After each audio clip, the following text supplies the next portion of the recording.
Welcome back, all of you. Mathematics with Kunal Anand. In this channel, today we have to learn the law of exponents for real numbers. कि real numbers के law of exponent क्या हो सकते हैं।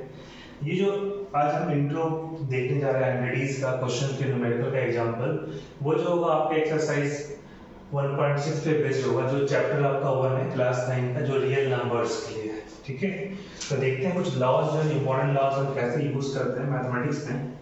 तो first देखते हैं, जैसे x to the power m होता है बच्चे, होल पावर अगर n होता है तो ये क्या होता है, x की पावर m इंटू n हो जाता है। ये दोनों पावर क्या होता है आपस में मल्टीप्लाई होता है, ये पहला रूल है कि x की पावर m होल पावर अगर n तो दोनों क्या होगा, इट शुड बी मल्टीप्लाइड। सीधा एग्जांपल देखते हैं। अगर मान लीजिए 2 की पावर 3 है, होल पावर कितना है 5 है, तो क्या होगा 2 की पावर होगा 3 इंटू 5 विच इज 2 की पावर 15 होगा आपका आंसर। ठीक है बच्चे, इसका एक और एग्जांपल देखते हैं। ठीक है, इसको देखते हैं कैसे करते हैं एग्जांपल को। अगर मान लो मैंने लिखा 3 की पावर 3 होल पावर 4, तो क्या होगा 3 की पावर 3 इंटू 4, सो 3 की पावर कितना होगा 12 होगा, जो आपका एक आंसर होगा। ठीक है, तो ये हमारा फर्स्ट लॉ था, जहां पे हम क्या करते हैं पावर को देखते हैं कि x की power m whole power n हुआ तो ये मल्टीप्लाई करते हैं। दूसरा जो बहुत ही इंपॉर्टेंट है ये, ठीक है, ये इंपॉर्टेंट आइडेंटिटी ही बन जाता है, x to the power m into x की पावर n इंटू x की पावर p। इसको कहते हैं सेम बेस। ये बेस क्या है बच्चे, यहाँ पे सेम है।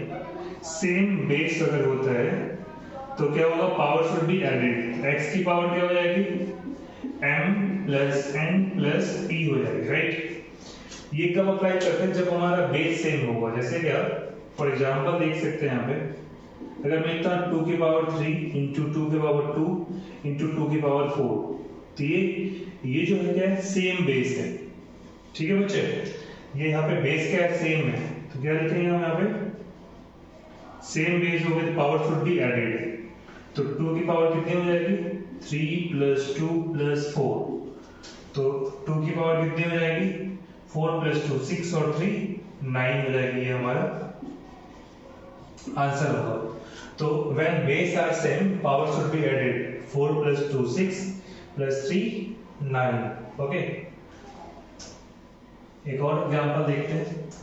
कोई भी नंबर होगा, मान लो एग्जांपल देखते हैं, 3 की पावर 3 इंटू 3 की पावर 4 इंटू 3 की पावर -2। ओके, तो यहाँ पे भी क्या है, बेस हमारा सेम है। These are the base, basically base are same, तो क्या होगा बच्चे, पावर शुड बी एडेड। क्या लिखेंगे आप, 3 की पावर 3 प्लस 4 प्लस -2। ठीक है, क्योंकि पावर माइनस में, तो ये कितना होगा, देखो 3 की पावर 4 प्लस 3 7 प्लस इंटू -2, तो 3 की पावर कितनी हो जाएगी 5, विच इज आवर आंसर। ठीक है, तो ये रूल नंबर हमारा क्या था 2 था। अगर हमारा बेस सेम होगा तो पावर शुड बी एडेड, इस तरह से कर सकते हैं। तीसरा देखते हैं, एक और है, अगर मान लो बेस सेम है और दोनों इक्वालिटी साइन के साथ कनेक्टेड है। ठीक है, यहाँ पे देखते हैं इस वाले में, यहाँ पे क्या है, इस रूल में बेस हमारा सेम है, बीच में क्या है इक्वालिटी साइन है बच्चे, तो क्या होगा, पावर भी इक्वल हो जाएगा, therefore m equals to n हो जाता है यहाँ पे रिजल्ट। अगर मान लो x की power y equal to x की पावर 3 है, तो बेस क्या हो गया हमारा सेम हो गया ना, तो y इक्वल टू कितना मिलेगा, रिजल्ट हमारा 3 होगा। एक और एग्जांपल देखते हैं।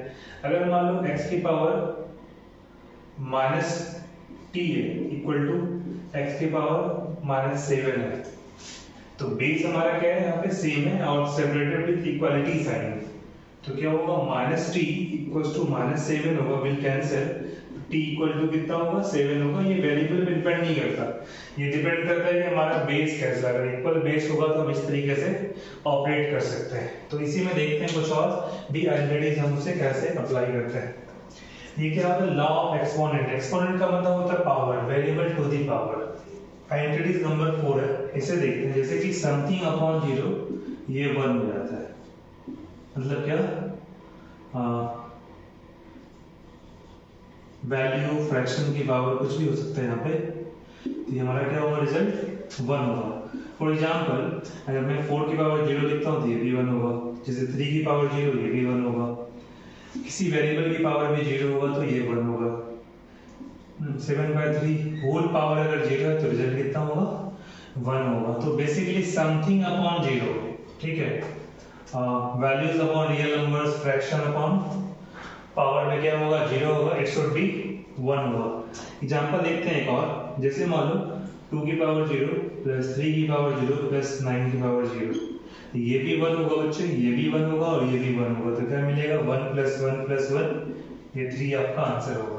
बट यही चीज अगर मल्टीप्लाई के फॉर्म में होगा तो कैसे चेंज होगा, इसे देखते हैं। जैसे क्या, -7 की पावर 0 इंटू 2 की पावर 0 इंटू 8 की पावर 0, ये क्या होगा, 1 इंटू 1 इंटू 1, क्या होगा, रिजल्ट हमारा 1 आएगा बच्चे। तो रूल नंबर 4 हमने देखा कि कैसे वैल्यू को हम सिंप्लीफाई करते हैं। देखते हैं रूल नंबर 5, ठीक है। अगर 1/x to the power n है, होल पावर अगर n है, क्या होगा, 1/x की पावर m इंटू n हो जाता है, लाइक दिस। फॉर एग्जाम्पल अगर मान लो 1/2 की पावर 3 है, होल पावर 4 है, तो 1 की पावर समथिंग कुछ भी होगा, तो 1 की पावर तो 4 होगा अपॉन 2 की पावर 3, होल पावर कितना हो जाएगा, 4, ये तो 1 हो गया, और 2 की पावर कितना होगा, मल्टीप्लाई होगा m इंटू n 12, तो दिस इज योर 1/2 की पावर 12 योर आंसर, ठीक है। इस तरह से सिंप्लीफाई कर सकते हैं, क्योंकि 1 को मैं अगर 4 टाइम्स मल्टीप्लाई करूंगा तो रिजल्ट हमारा 1 ही मिलेगा। एक और देखते हैं अगर बच्चा इंट्रोड्यूस, ठीक है। अगर x की पावर m है और x की पावर n है, और ये क्या, बेस सेम है, ठीक है, यहाँ पे क्या है, सेम बेस है, बट ये डिवाइड के फॉर्म में, रिजल्ट क्या होगा, x की पावर क्या होता है, m माइनस n हो जाता है। बहुत इंपॉर्टेंट आइडेंटिटीज है ये भी। इसके एग्जांपल्स देखते हैं, जैसे क्या, लाइक मान लो क्या इस तरह से है, क्या x की पावर 7 बाय x की पावर 5, डायरेक्ट लिख सकते हैं क्या, 7 माइनस 5, क्या होगा, x की पावर 2 हो जाएगा ये आंसर। इनफैक्ट आप चाहें ऐसे भी लिख सकते हैं, x की पावर -4 अपॉन x की पावर -3, तो क्या होगा, x की पावर -4 माइनस -3, जो पावर होता है अपन में डिवाइड होता है, क्योंकि ये दोनों का बेस क्या है बच्चे, यहाँ पे सेम है। क्या मिलेगा, x की पावर -4 + 3, क्या होगा, x की पावर -1, इसे आप 1/x भी लिख सकते हैं। इसलिए एक और आइडेंटिटी बन जाता है 7th, अगर x की पावर माइनस है तो 1/x होगा, x की पावर -3 तो 1/x³ होगा, x³ होगा। अगर y की पावर -7 है तो इसे 1/y की पावर 7 लिख सकते हैं। तो यहाँ पे हमने बेसिकली जो पर्पस था बच्चे, आगे अपकमिंग वीडियोस में मैं एक्सरसाइज 1.6 के सारे क्वेश्चन को सॉल्व करूंगा, बट फिलहाल मैंने बताया कि लॉ ऑफ एक्सपोनेंट क्या होता है फॉर रियल नंबर्स और कैसे यूज करना है। 6th एंड 7th लॉ हमने बताया, इसे आपको ध्यान से रखना है, इसको प्रैक्टिस भी करना है ताकि कोई दिक्कत ना हो। आई होप आपको ये समझ में आया होगा। एंड यहाँ पे बेसिकली हमने law of exponent for real numbers के बारे में बात की एग्जांपल्स के साथ। अपकमिंग वीडियोस में आपको मैं एक्सरसाइज 1.6 के कंप्लीट सॉल्यूशन दूंगा। जो लोग पहली बार चैनल पे आए please like, subscribe and share करें। एंड आप फेथ रखें, आपको यहाँ पे मैथमेटिक्स का कंप्लीट सॉल्यूशन मिलेगा। एंड हम ट्राई कर रहे हैं 9th और 10th की वीडियोस रेगुलर बेसिस पे, 11th और 12th की वीडियोस भी आएंगे आपको अपकमिंग वीक के अंदर स्टार्ट हो जाएंगे। तो please like, subscribe and share. जो लोग पहली बार आए चैनल पे सपोर्ट करें, हम आपके लिए हैं, ये चैनल आपके लिए डिजाइन किया गया है। So thank you so much for watching, have a good day. Please like, subscribe and share, also share with your friends. आपको ये वीडियो कैसा लगा कमेंट सेक्शन में जरूर लिखें। एंड आपके लिए, आपकी तरफ से कोई भी सजेशन होगा उसको हम लोग इम्प्रूव करेंगे। Thank you so much. जय हिंद, जय भारत।